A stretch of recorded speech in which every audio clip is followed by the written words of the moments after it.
Saludos compañeros de la Universidad Americana. Esta presentación en el marco de la Maestría en Gobierno y Gerencia Pública, edición 2015. Corresponde al módulo número 3, Liderazgo, hoja de ruta número 4. Consigna de la actividad. ¿Cómo crees que actuarían estos líderes si los cambiáramos de época? ¿Crees que hubiesen sido igual de efectivos como lo fueron en sus respectivas épocas? Y ubicamos a Nelson Mandela en la Segunda Guerra Mundial, Winston Churchill en el apartheid en Sudáfrica, a Jimmy Carter en el 11 de septiembre de 2001 y a Gandhi en la Primera Guerra Mundial. Comenzamos con Nelson Mandela y su liderazgo transformador. Considerado como uno de los líderes más influyentes de la lucha por la igualdad racial en el mundo, Mandela enseñó a todo un continente que, a pesar de las circunstancias, fue preso en 1962 y liberado 27 años después, en 1990, el hombre tiene el deber y obligación de prepararse y luchar por lo que uno cree.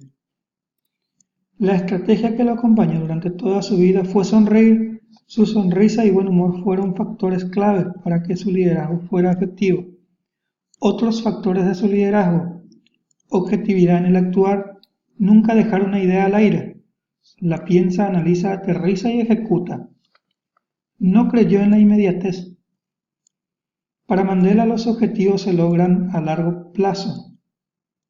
Primero mi pueblo, después los demás. En alguna ocasión comentó lo siguiente: los verdaderos líderes deben estar dispuestos a sacrificarlo todo por la libertad de su pueblo. Y así lo hizo toda su vida. Mantén a tus amigos cerca, a tus enemigos más. Era un estratega nato, sabía que para poder derrotar a su enemigo, la mejor forma de hacerlo era conocerlo mejor que cualquier persona. Nada es blanco o negro, siempre hay distintas formas para solucionar el problema. Lo importante no es hallar la solución, sino encontrar la mejor. Según Mandela, para ser un gran líder, a veces tiene que dejar de serlo. El poder ha enceguecido grandes mentes. Para Madiba, como le decían, el poder y éxito excesivo eran indicios de perder la cordura y el camino correcto. Tenía un aire entre majestuoso y cordial, encanto y capacidad de seducción, educación y respeto. Todo esto enaltecía su presencia en cualquier lugar donde llegaba. Ubicándolo en la Segunda Guerra Mundial, su posición de liderazgo sería equivalente a la de Winston Churchill. Sin embargo, su liderazgo no tiene características de confrontador. ¿Hubiese sido igual de efectivo? Mandela sabía usar muy efectivamente la comunicación y los medios masivos. Su empatía y efectividad podrían ser disminuidas en épocas de la Segunda Guerra Mundial. A pesar de la similitud de los conflictos, posiciones enérgicas y hasta autoritarias fueron necesarias en pos de poner fin a los conflictos de esta guerra. Para él, la mejor arma era la paz. Cuesta imaginar unas negociaciones entre Hitler y Mandela. Pasamos a Winston Churchill y su liderazgo caracterizado por la tenacidad y su capacidad de oratoria. Churchill siempre negó la evidencia de derrota, construyó una visión arrebatadora y la transmitió con convicción. Infundió un sentido de propósito con la magia de sus palabras y su ejemplo generó reacción en su pueblo. Sin quejarse, demostró sentimientos. Fue durísimo pero no cruel. Tenía un gran sentido del humor y capacidad de reírse de sí mismo. Sus virtudes más reconocidas son una energía sin límite, capacidad de trabajo desbordante, un dominio de la lengua hablada y escrita, intuiciones brillantes, pensamiento estratégico y valor personal. Ubicándolo en el apartheid de Sudáfrica, su posición de liderazgo sería equivalente a la de Gandhi por ser contemporáneos. Sin embargo, a Winston Churchill no le importaba ser impopular. Cuesta imaginarlo como un luchador por la igualdad, siendo él de origen británico. Los impulsores de la desegregación racial. Además, es muy conocida su tendencia racista y clasista. ¿Hubiese sido igual de efectivo? Su discurso, a veces ambiguo e insultante, podría endurecer las posiciones de quienes estaban a favor de la segregación racial. Además, su intolerancia a la mediocridad, opuestos a los líderes pacíficos diplomáticos como Mandela o Gandhi, lo llevaría a ser favorable al apartheid. Definitivamente, Churchill creía en las jerarquías raciales y en la eugenesia, dice John Carney, autor de Churchill, El final de la gloria. En la visión de Churchill, los cristianos, blancos, protestantes estaban en la cumbre, por encima de los blancos católicos, mientras que los indios estaban por encima de los africanos. Él decía: lamento el traspaso de poder a las clases más pobres y la creciente influencia de los obreros. Siempre le costó admitir que ellos tenían derechos. Sentía rechazo por los indios y por la India, país al que consideraba fuera del espíritu del mundo moderno.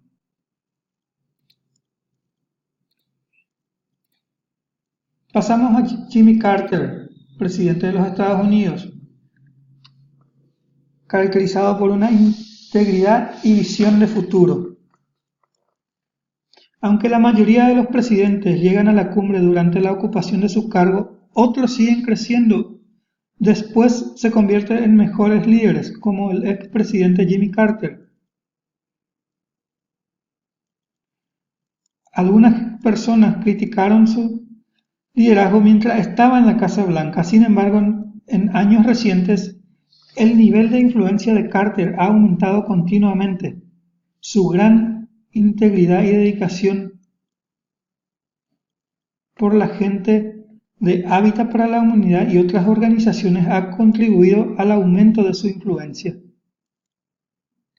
Y ahora ha sido reconocido en Malí, donde fue nombrado caballero por su trabajo en la erradicación de cierto tipo de filariasis. Su vida impresiona a mucha gente. Ha demostrado muchos rasgos clave que no siempre se ha percibido como un pilar de fuerza e influencia. De hecho, durante el final de su mandato presidencial, no estaba bien visto como líder, sino como un cobarde y un fracasado. La integridad fue elemento clave de su liderazgo. Carter siempre ha llevado al público y a la nación y el mundo hacia un bien mayor. Ubicándolo en los acontecimientos del 11 de septiembre de 2001, donde el presidente en ejercicio era George Bush, ambos tenían un parecido en su forma de liderazgo, basado en la fe evangélica. Sin embargo, Jimmy Carter siempre fue opositor a las acciones militares. ¿Hubiese sido igual de efectivo? Para Bush, la guerra contra el terrorismo no es más que una lucha entre la gente buena y la gente mala, y en su batalla utiliza todos los recursos militares posibles, a comparación de Carter, que se muestra opuesto a utilizar la acción militar. Esto se basa en su compromiso con los derechos humanos básicos, el alivio del sufrimiento y la promoción de la paz. La visión de Carter podría ser nuevamente incomprendida, ya que el 11 de septiembre fortaleció los sentimientos de racismo. De evitar un enfrentamiento firme, estaría nuevamente en la mira de los críticos.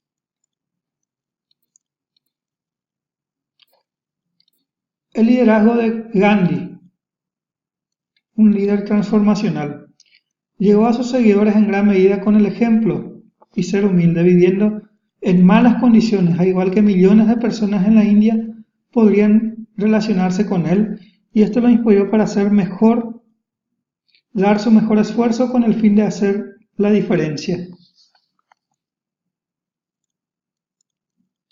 Desde 1918 permaneció abiertamente al frente del movimiento nacionalista indio.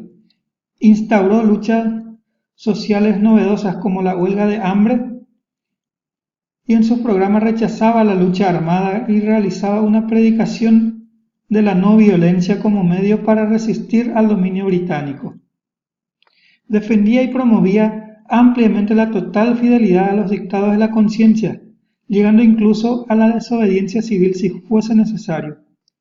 Además bregó por el retorno de las viejas tradiciones hinduistas.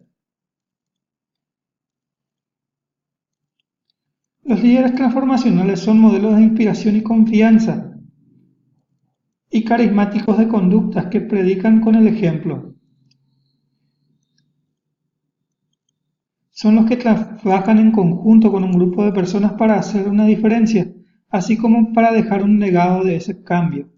Fue en Sudáfrica que Gandhi utilizó por primera vez el ayuno como una herramienta. Gandhi reconoció que el ayuno podría ser mal interpretado por los demás. En esencia, los ayunos eran una expresión de sufrimiento-amor en un sentido profundamente cristiano. Aplicándolo a Gandhi en la Primera Guerra Mundial, el propósito de Gandhi fue principalmente el fin de la colonización inglesa, con prácticas de no violencia, diplomacia y reconciliación. ¿Hubiese sido efectivo?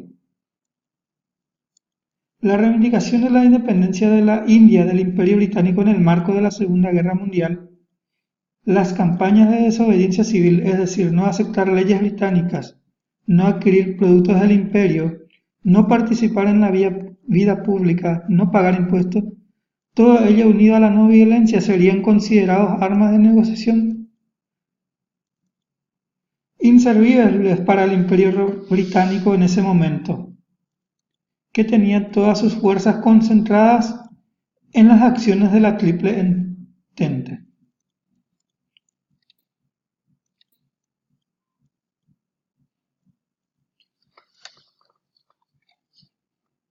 Estos liderazgos no se tratan solamente de épocas. Hoy en día hablamos de generaciones. Los líderes enfrentan cada vez más diferencias generacionales en su fuerza de trabajo. Los problemas pueden surgir de diferentes mentalidades y estilos de comunicación de los trabajadores nacidos en diferentes épocas.